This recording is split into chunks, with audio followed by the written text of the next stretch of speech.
Si les tracteurs de nouveau de sortie, le gouvernement est face à plusieurs fronts sociaux, après les enseignants aussi. En toile de fond, les rémunérations, les salaires, les débats sur la loi immigration semblent loin, même si certains tentent de maintenir la flamme. Les élections européennes seront certainement l'occasion de remettre le sujet sur la table, à droite, à l'extrême droite. Notre invité aujourd'hui, Éric Zemmour, bonjour, président de Reconquête. Bonjour. Merci d'être sur ce plateau. On va parler aussi de ce qui se passe à l'international avec vous, l'armée israélienne qui poursuit ses opérations dans le sud de la bande de Gaza, en particulier sur l'hôpital de Khan Younes, qui a été bombardé ces derniers jours et ces dernières heures. Israël déclare avoir arrêté à l'intérieur une vingtaine de militants du Hamas qui auraient participé aux attaques du 7 octobre. Des malades, parmi lesquels des enfants, sont morts, notamment à cause d'un manque d'oxygène et de coupures d'électricité. Toutes les organisations humanitaires alertent sur la situation catastrophique de la population, mais Benyamin Netanyahou a réaffirmé son intention de mener une offensive terrestre à Rafah, où vivent entassés au milieu des ruines près d'1,5 million de Palestiniens. Éric Zemmour, 29 000 morts à Gaza selon le Hamas, parmi eux beaucoup d'enfants. La France, par la voix d'Emmanuel Macron, demande à Benyamin Netanyahou un cessez-le-feu. C'est même une priorité absolue selon Emmanuel Macron. Est-ce que vous êtes d'accord avec ça ? Écoutez, pour bien comprendre ce qui se passe, il faut revenir au 7 octobre. Le 7 octobre, des hordes d'assassins, on pourrait dire, du Hamas, se sont jetés sur des kibboutz ou des jeunes en train de faire la fête et ont massacré des centaines et des centaines, 1200 je crois, ou 1400 Israéliens. 1160 au dernier chiffre. Bon. Il faut rappeler les conditions de ces massacres. C'est-à-dire que les corps ont été, non seulement les femmes ont été violées, tuées, les corps ont été calcinés parce qu'on trouvait qu'ils n'étaient pas encore assez massacrés. Attendez, on joue au foot avec les enfants, avec les têtes des enfants. Non mais, il faut situer. Pour bien comprendre ce qui se passe aujourd'hui. J'entends. Mais alors maintenant, est-ce qu'il faut un cessez-le-feu, vu ce qui se passe à Gaza, où là aussi il y a des enfants qui sont tués, 29 000 morts? C'est pas la même chose, cher monsieur. Mais est-ce qu'il faut un cessez-le-feu Vous savez, quand on a bombardé Mossoul, je ne pense pas qu'on ait épargné non plus des femmes, des enfants. C'est les bombardements, ce n'est pas la même chose. C'est dans une guerre et les Israéliens ont demandé pendant des jours et des jours à la population de se retirer pour justement lui éviter ces morts. Je rappelle par ailleurs que le Hamas a creusé des milliers de kilomètres de tunnels en dessous la ville, Éric Zemmour, tout l'argent. Non mais c'est important, cher monsieur. Est-ce qu'il faut un cessez-le-feu ou pas? Moi, je pense qu'on n'a pas à exiger quoi que ce soit des Israéliens. Les Israéliens conduisent leur guerre comme ils veulent. Ils doivent absolument, comme ils l'ont dit, éradiquer le Hamas après ce qui s'est passé le 7 octobre. Vendredi, on apprenait la mort d'Alexeï Navalny, opposant à Vladimir Poutine. Vous avez réagi sur X, mais dans votre message, vous ne parlez pas de la Russie ni du président russe. Est-ce que ça veut dire que pour vous, Vladimir Poutine n'a rien à voir dans la mort de Navalny? Ça veut dire tout simplement que je n'en sais rien. D'ailleurs, vous non plus, vous n'en savez rien. Je dis simplement que Navalny était manifestement un homme seul contre le pouvoir russe, que c'était un opposant. Je ne suis pas sûr qu'il menaçait vraiment le pouvoir de Vladimir Poutine, en tout cas en termes électifs, mais en tout cas, c'était un homme qui s'est élevé contre ce pouvoir et qu'il s'est retrouvé en prison. C'est pour ça que je lui rendais hommage. Maintenant, pour le reste, je ne connais pas les conditions de sa mort, je ne connais pas ce qui s'est passé vraiment, donc c'est pour ça que je ne donne pas de précision. En revanche, si vous voulez, je sais bien que c'est une tradition russe.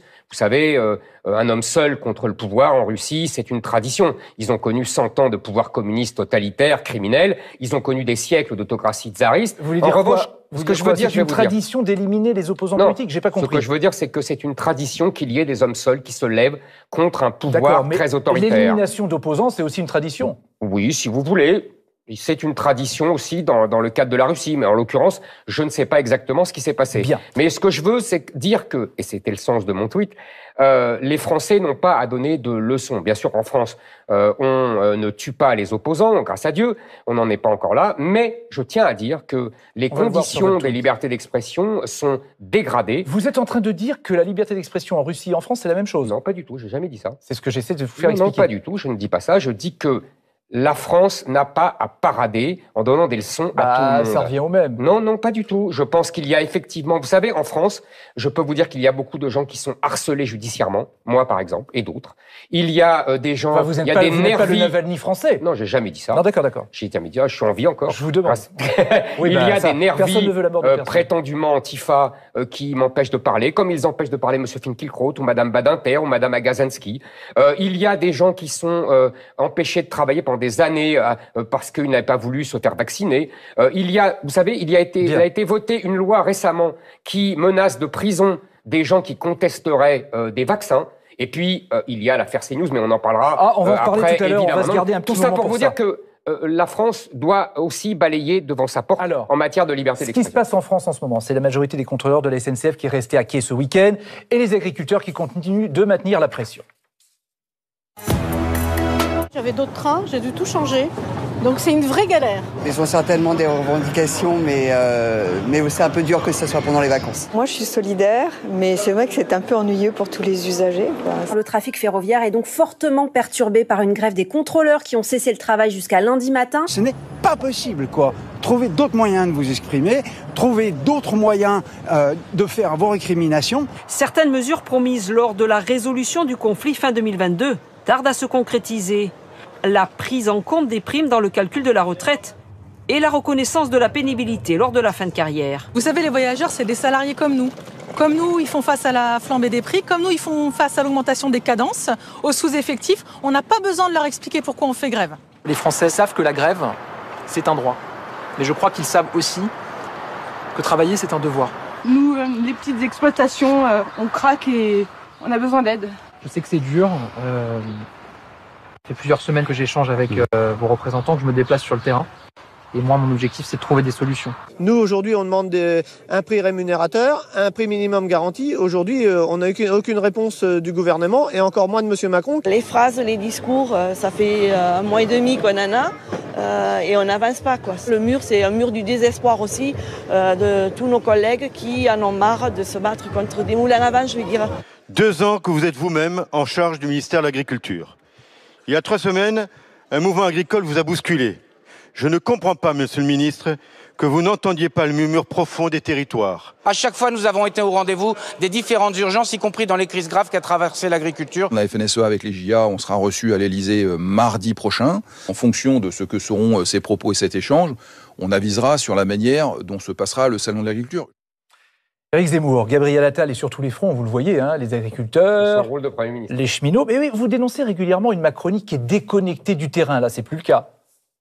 Et vous savez, il ne faut pas mélanger la connexion avec les problèmes des Français d'opérations de communication. Monsieur Attal fait très bien son métier de grand communicant. Alors sur les agriculteurs, par exemple, il y a des mouvements de plus en plus spontanés, en dehors de la FNSEA, qui est le syndicat majoritaire. Les soutenez-vous, vous, sans réserve, même s'ils bloquent des routes, même s'ils bloquent le salon de l'agriculture, par exemple? Moi, j'ai soutenu depuis le début ce mouvement des agriculteurs, que je voyais venir depuis de longs mois. Avec Marion Maréchal, la tête de liste européenne de Reconquête, elle en a parlé dès la fin de l'année dernière, publiquement, pour alerter. Je pense que, d'ailleurs, vous mettez, vous, dans le même sac, et on en parlera après, que la grève de la SNCF. Moi, je pense que ça n'a rien à voir. Le mouvement des agriculteurs, c'est un mouvement pour la survie des agriculteurs. Et celui des cheminots, alors? Non, le mouvement des cheminots, c'est un mouvement de grève qui emmerde au maximum les Français pour essayer de gratter des augmentations supplémentaires. Ce n'est pas la même chose. Les agriculteurs, eux, sont en danger de mort à cause de la politique à la fois libre-échangiste et écologique conduite par la Commission européenne, qui, je rappelle, gère la politique agricole commune européenne. Ce n'est pas la même chose que de se révolter et de prendre en otage des gens qui partent en vacances, comme à chaque fois, simplement pour faire monter la pression sur la direction. La question est simple, parce que vous avez vu qu'à droite, notamment les Républicains, disent qu'il va falloir changer les lois sur le droit de grève, restreindre le droit de grève, notamment pendant les périodes de vacances scolaires. Vous dites ça, vous aussi? Écoutez, la droite est mal placée pour en parler parce que Elle a prétendu le faire, je me souviens, sous Nicolas Sarkozy, le fameux service minimum, et on voit que, une fois de plus... Nicolas Sarkozy avait dit, quand on fait grève maintenant en France, on s'en aperçoit plus. Voilà, exactement. C'est ce qu'il disait, je me souviens. Moi aussi, vous voyez. Donc c'est pour ça que je trouve que la droite LR devrait la ramener un peu moins. En revanche, moi, je pense qu'il faut imiter l'Italie et interdire le droit de grève dans les services publics au moment des périodes de vacances scolaires pour ne pas prendre en otage tous ces Français qui veulent à partir en vacances avec leurs enfants et en famille. Alors on va parler emploi, parce que vous savez que l'ambition d'Emmanuel Macron pour 2027, qui sera l'année de la présidentielle, c'est d'arriver au plein emploi, c'est-à-dire 5% de chômage. Il y a des questions qui se posent autour de ça. Pour arriver à cela, est-ce qu'il faut par exemple obliger les demandeurs d'emploi à accepter n'importe quel poste ou baisser les allocations chômage ? Et d'abord, je tiens à vous dire que le gouvernement n'arrivera pas, je crois qu'il y a renoncé sans le dire, à son objectif de plein emploi en 2027, et nous allons expliquer pourquoi. Je pense que c'est tout un modèle qu'il faut changer. Nous avons, et que je reproche justement à M. Emmanuel Macron, de ne pas l'avoir assez changé. Vous me dites, est-ce qu'il faut réduire les allocations chômage? Il l'a déjà fait en partie. Est-ce qu'il faut réduire également, obliger les demandeurs d'emploi à accepter un emploi? Vous savez que c'est dans la loi depuis toujours, qu'au bout de 3 refus, normalement, il doit être obligé et ce n'est jamais appliqué. Qu'est-ce que vous préconisez Oui, de plus? je pense qu'il faut... Aujourd'hui, vous savez... Pendant la campagne présidentielle, je me suis beaucoup baladé en France. J'ai parlé à beaucoup d'employés, de petits patrons, de grands patrons, etc. Et tous les petits patrons et les grands patrons m'ont dit on a un problème énorme de main-d'œuvre. Les gens ne veulent pas accepter nos postes. Et moi, je leur dis bon, alors augmentez vos salaires, etc. Et ils me donnent des salaires qui sont parfois insuffisants, mais parfois aussi très corrects. Alors, quelle est votre solution? La solution, si vous voulez, la solution, moi d'abord, je suis pour lutter au maximum contre l'assistanat. Ça, c'est une première chose. Donc je pense qu'il faut effectivement obliger les gens à travailler, même quand ils touchent le RSA. J'ai été très frappé, par exemple, il y a eu une loi qui a été votée en novembre, je crois, qui obligeait les titulaires du RSA de travailler 15 heures, et j'ai remarqué que si LR et la Macronie avaient voté, le Rassemblement national avait refusé de voter. Moi, je l'aurais voté, ce texte. Deuxièmement, plus globalement, il faut bien comprendre, et je vais aller très vite, il faut bien comprendre que depuis 40 ans, nos élites nous ont conduits vers un système complet qui explique nos problèmes d'aujourd'hui. Simplement, depuis les années 90, nos élites, contrairement à l'Allemagne, ont sacrifié la compétitivité de nos entreprises sur place pour aller acheter des produits à l'étranger, en particulier produits en Chine, qui favorisaient, disait-on, le pouvoir d'achat, la consommation. Ce qui est un peu vrai. Bien sûr, c'est vrai. C'est des produits moins chers. Mais bien sûr que donc il faut fermer les frontières en plus. Non, attendez. Il faut changer de système.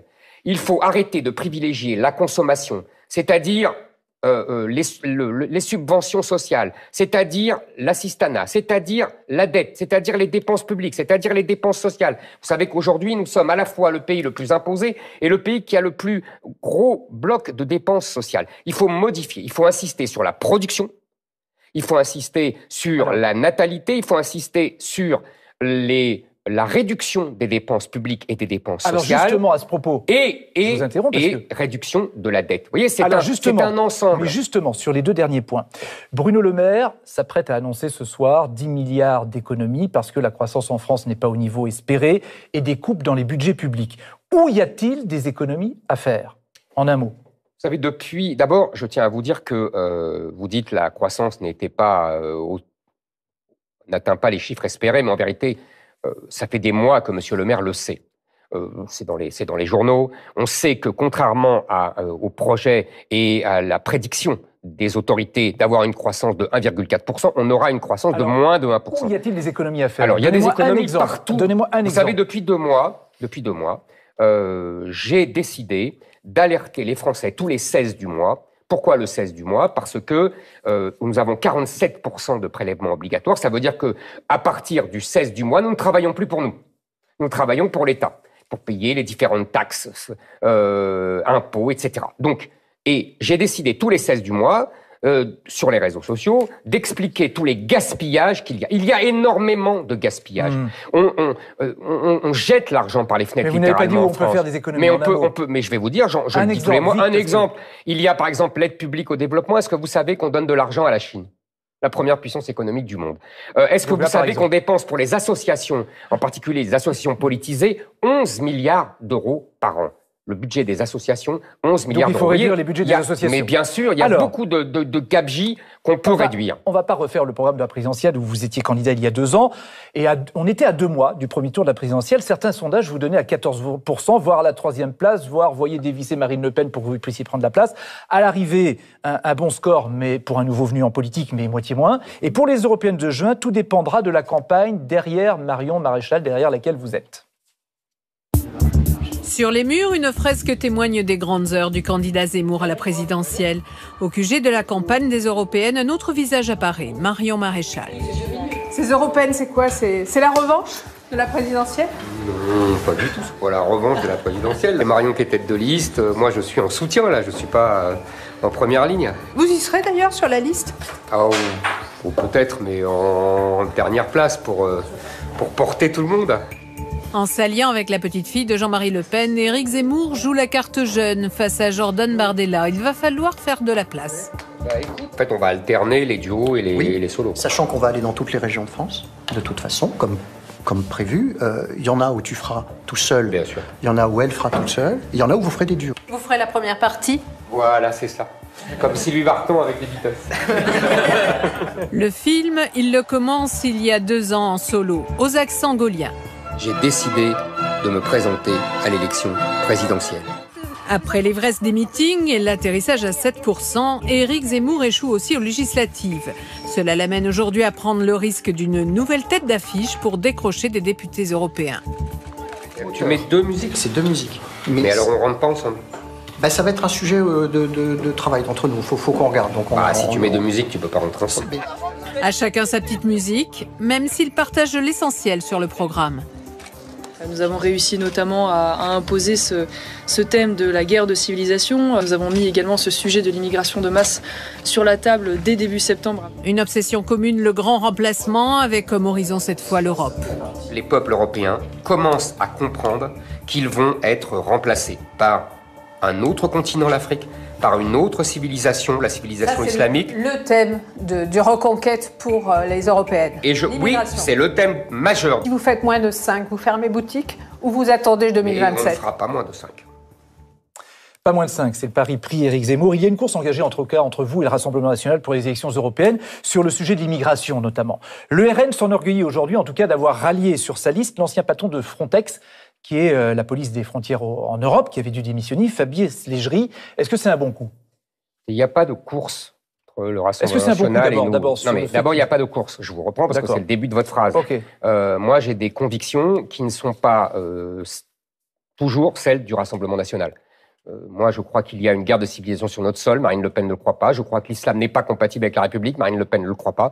Je pense que il ne faut pas donner l'argent de la solidarité nationale aux étrangers. Marine Le Pen le donne. Donc, vous voyez, nous avons des désaccords. Donc, c'est normal qu'il y ait 2 listes. Les gens choisiront. Bien sûr. Sur le recrutement maintenant de Fabrice Légerie, ancien patron de Frontex, la police des frontières en Europe. Est-ce que c'est un bon coup? Fabrice Légerie. Mais vous savez, moi, je ne comment vous dire, je ne considère pas la politique comme une suite de coups. Bon. C'est peut-être une différence de plus avec le Rassemblement national. Mais M. Légerie est une personne éminemment respectable, que je connais. Maintenant, c'est intéressant parce que ça prouve une fois de plus que, vous savez, M. Légerie, c'était l'ancien patron de Frontex. Et il essayait vainement, d'ailleurs, d'arrêter les immigrés clandestins qui venaient en Europe, en particulier à Lampedusa, mais aussi ailleurs. Ça me frappe beaucoup parce que quand j'écoute M. Macron ou quand j'écoute Mme Le Pen, et là avec M. Légerie, cette focalisation sur l'immigration clandestine permet de ne pas parler de l'essentiel pour moi, c'est-à-dire l'immigration légale. Et l'immigration légale, elle se décide place Beauvau. C'est les 500 000 immigrés légaux qui font d'ailleurs venir les clandestins, qui sont le problème majeur de la France. Alors, et là, Personne n'en parle. Alors on va avancer, parce que cette semaine, Marion Maréchal a annoncé que si Reconquête a des élus au Parlement européen, ce sera le cas si vous avez plus de 5% des voix, ils rejoindront le groupe creux conservateur et réformiste européen, alors que le RN est plutôt à identité démocratie. Vous dites qu'il n'y a pas de course entre vous deux. Est-ce qu'on peut imaginer qu'il y ait des retrouvailles à un moment, par exemple au Parlement européen, entre votre parti et le RN ? Et nous verrons, nous ne serons pas dans le même groupe, vous l'avez dit. Je pense que le groupe que nous allons rejoindre est beaucoup moins isolé que celui dans lequel se retrouvent les députés du Rassemblement national. Le groupe que nous allons rejoindre, qui sera grossi des gens de Giorgia Meloni et des Polonais du PiS et d'autres, pourra faire basculer, s'il est suffisamment important, la majorité. Vous savez que je vais très vite, la majorité aujourd'hui du Parlement, c'est entre le PPE, le centre-droit ou LR, qui gouverne avec les socialistes et avec les Verts, il faut sans cesse le rappeler, et si nous sommes suffisamment nombreux, nous pourrons, sur chaque sujet, avoir une majorité de droite. Donc là, vous pourriez vous retrouver, RN et vous? Si les RN et le groupe ID, parce qu'ils ne sont pas tout seuls, veulent voter avec nous, je ne vais pas évidemment leur reprocher. Éric Zemmour, Olivier Perroux de l'Express était avec nous. Bonjour Olivier. Bonjour Francis. Une autre élection dans le viseur, évidemment, c'est la présidentielle, bien vite. Évidemment, une question simple, Éric Zemmour. Est-ce que vous serez candidat en 2027 ? À question simple, réponse impossible, puisque 2027, c'est dans 3 ans. Vous savez, la présidentielle, c'est loin. Ça se décide au dernier moment, ça se prépare avant. Je vous sens hésitant, Éric Zemmour. Non, pas hésitant du tout. Je vous dis simplement, moi, je ne vais pas vous dire aujourd'hui, je trouverais ça ridicule. Ah, ça y est, je suis candidat, je pars en campagne. Je sais qu'une campagne, c'est long. Vous hésitez entre vous encore et Marion Maréchal, c'est ça? Non, pas du tout. Marion Maréchal, il faut lui demander, mais Marion Maréchal a déjà dit sur TF1 qu'elle estimait que j'étais le candidat naturel de notre formation pour 2027. Donc j'en parle avec reconnaissance. Donc vous serez candidat naturel en 2027. Nous verrons, non vraiment, là on va pas parler de la présidentielle maintenant. Alors, est-ce que votre stratégie, c'est toujours celle justement du choc, des prises de position en décalage, des attaques, quitte à multiplier les procès en diffamation? Vous venez d'être condamné pour complicité de diffamation envers Danielle Obono, la députée LFI. Est-ce qu'il faut toujours un peu être dans cette stratégie-là? C'est pas du tout ma stratégie d'avoir des procès. Je les subis. Je subis un harcèlement judiciaire, je l'ai dit tout à l'heure. Je suis attaqué tout le temps. Vous savez, la semaine dernière, j'ai déjeuné avec mon avocat qui m'a montré une liste de tous les procès en cours. Il y en avait pour 2 pages. Peut-être qu'au bout d'un moment, vous pouvez vous remettre en cause aussi. Non, pas du tout. Moi, je m'exprime. J'ai le droit de m'exprimer. On parlait de liberté d'expression tout à l'heure. Ou alors, il ne faut plus parler de liberté d'expression, si c'est à moi de me remettre en cause. Non, je subis un harcèlement judiciaire. Ça, c'est une première chose. Ma stratégie n'a jamais été, comme vous dites, le choc ou que sais-je encore. Moi, vous savez, j'ai des convictions. Je les défends depuis longtemps, avant même d'être candidat à la présidentielle. Je pense que le danger de la France, c'est le grand remplacement et l'islamisation de notre pays. Et donc, je me bats contre cela. Justement, sur vos convictions. Récemment, Guillaume Pelletier, qui est le vice-président de Reconquête, votre mouvement, il s'en est pris nommément à, je cite, Macron, Attal et Bardella qui n'ont pas d'enfants. Alors, Éric Zemmour, est-ce qu'il faut être un bon père de famille, un bon époux pour faire de la politique? Non, c'est pas ce qu'a voulu dire Guillaume. C'est ce qu'il a dit, c'est le mot. Je le cite. C'est pas ce qu'il a voulu dire. Je sais très bien ce qu'il pense. Non, mais attendez. Il a simplement, on fait pas des listes. On va pas dire il y a les gens qui ont des enfants et des gens qui n'ont pas d'enfants. C'est ridicule. Évidemment qu'on peut ne pas avoir d'enfants et avoir une vision de ce qu'est la France dans quelques années, de voir un peu loin. Ce qu'il a voulu dire, c'est que quand on a des enfants, on est contraint de voir un peu plus loin, parce que on se demande si dans quel pays vivra notre fils, dans quel... Écoutez ce que je dis. On est contraint. Ça ne veut pas dire que si on n'a pas d'enfant, on ne le fait pas. Ça, évidemment que non. On peut très bien avoir une vision à long terme. Ce qu'il a voulu dénoncer, c'est une espèce de narcissisme un peu puéril de beaucoup de politiques aujourd'hui qui ne regardent que leur image et qui refusent de sacrifier cette image à la vision de la France et à la défense de la France. Mais pour vous, la vie privée, justement, elle ne relève pas de la politique? Vous savez, moi, j'ai souffert d'avoir été attaqué sur ma vie privée pendant la campagne présidentielle. Je ne crois pas qu'on a respecté ma vie privée. Donc moi, je respecte la vie privée des autres. Donc, mais vous savez, vous n'êtes pas choqué quand M. Attal précise dans son discours de politique générale qu'il est homosexuel. C'était ma prochaine question, justement. Vous voyez, alors, est-ce que, justement, ça, quand Gabriel Attal, Premier ministre, conclut son discours de politique générale en disant « Être français en 2024, c'est pouvoir être Premier ministre en assumant son homosexualité », ça ne fait plus débat pour vous, ce sujet, vous? Si, ça me choque. Pourquoi ça vous choque? Non pas qu'il soit homosexuel. Ça me choque qu'ils le disent. et qu'il en fasse un argument politique. Alors attendez, Guillaume Pelletier, il a le droit de parler des enfants. Pourquoi ça vous choque? Je vous dis, ça me choque parce que la vie privée, vous l'avez dit vous-même. Alors quand Guillaume dit il faut avoir des enfants, ça change la vision qu'on a de la société, vous êtes choqué. Et quand M. Attal dit alors je suis homosexuel, regardez comme c'est bien parce que je suis Premier ministre. Des droits et que c'est pas si simple. Mais ils ont, vous savez, l'homosexualité est dépénalisée depuis la Révolution française. C'est pas d'hier.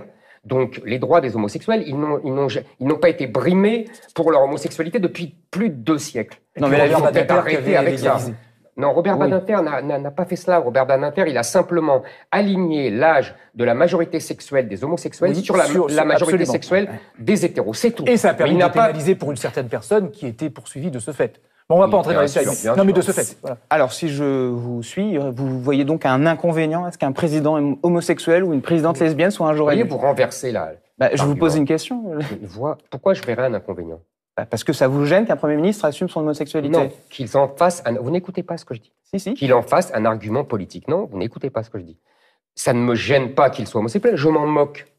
Voilà. Il y a eu des grands chefs d'État hétérosexuels, il y a eu des grands chefs d'État homosexuels. Mais lui, il s'en moque pas, il estime que c'est un combat. Oui, moi je trouve qu'il a tort. Ce n'est pas un combat politique.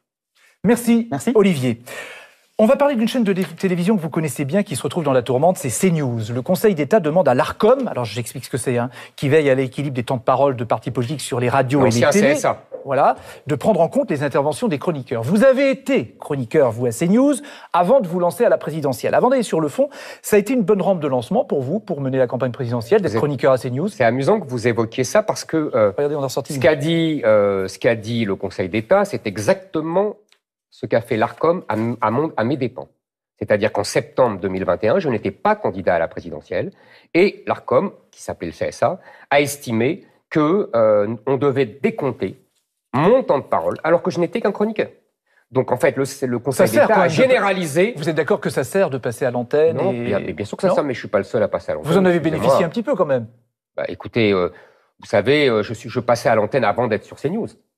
Pour mes livres, j'étais très souvent invité, même sur les chaînes du service public. Alors, sur CNews, justement. L'Arcom, donc, demande à ce que la pluralité des opinions soit surveillée de près, que ce soit les chroniqueurs et les politiques, mais ça, c'est pour tout le monde aussi. Est-ce que, pour vous, une telle instance est utile, d'abord? Moi, je vais répondre à cette question. Je ne vais pas refuser de répondre du tout. Mais d'abord, je voudrais dire que cette affaire est, pour moi, à la conjonction des deux travers qui minent la démocratie française. Le premier, c'est le gouvernement des juges. Le Conseil d'État, dans cette affaire, n'a pas fait appliquer la loi qui régit l'audiovisuel depuis septembre 86, non. Il a écrit une nouvelle loi, une autre loi. Il a fait œuvre de législateur. Vous savez, et donc là, c'est pas dans son rôle, ce que vous dites. Savez, absolument. Vous savez, jadis, Montesquieu disait « le juge est la bouche de la loi ». Aujourd'hui, la loi sort de la bouche du juge. Il faut mettre en relation avec cette décision, très vite, alors avec cette décision, avec celle du Conseil constitutionnel, qui a vidé de sa substance une loi amendée par les parlementaires. Donc vous dites que ce que dit le Conseil d'État, c'est le gouvernement des juges. Absolument. Nous avons aujourd'hui, le Conseil d'État est dirigé par un vice-président socialiste. Comme le Conseil constitutionnel, un ancien Premier ministre socialiste. Comme la Cour des comptes, un ancien ministre socialiste. Ça, c'est la première chose. Nous avons un gouvernement des juges qui est dirigé ensuite par des socialistes. Le deuxième problème, c'est le fameux pluralisme. On reproche à CNews de ne pas respecter le pluralisme. Il est vrai que CNews a une couleur idéologique, mais qu'elle invite des gens différents. C'est exactement la même chose, voire pire, sur France Inter, où là, je vous mets au défi de trouver quelqu'un qui n'est pas de gauche. Oh, ben, il y en a. Mais comme sur CNews, il y a des gens qui ne sont pas de droite. Mais c'est assez divers sur France Inter. Non, pas du tout. Pas du tout. En revanche, ce qu'on reproche à CNews, je vais vous dire, c'est d'être de droite. Et surtout, d'avoir imposé un autre récit médiatique que celui de la doxa. Alors, en vérité, le pluralisme, c'est bien quand la gauche peut endoctriner les Français. Deux petites questions rapides. La commission d'enquête parlementaire sur l'attribution des fréquences va auditionner des figures ou des dirigeants de CNews dans les prochains jours. S'ils vous convoquent, vous y allez ? Je ne refuse jamais. Je voudrais dire que c'est ça l'objectif. L'objectif, quel est-il ? c'est dans un an, au moment où on renouvellera les fréquences, de dire « Ah, on est désolé, CNews, vous n'avez pas respecté vos obligations qui viennent d'être modifiées Rachida par Dati le doit Conseil intervenir. d'État. Rachida Dati doit intervenir. Je vous signale que son prédécesseur avait déjà réclamé la fin de CNews. Et que Mme Dati ne dit pas un mot. Merci, Éric Zemmour. Aujourd'hui sur France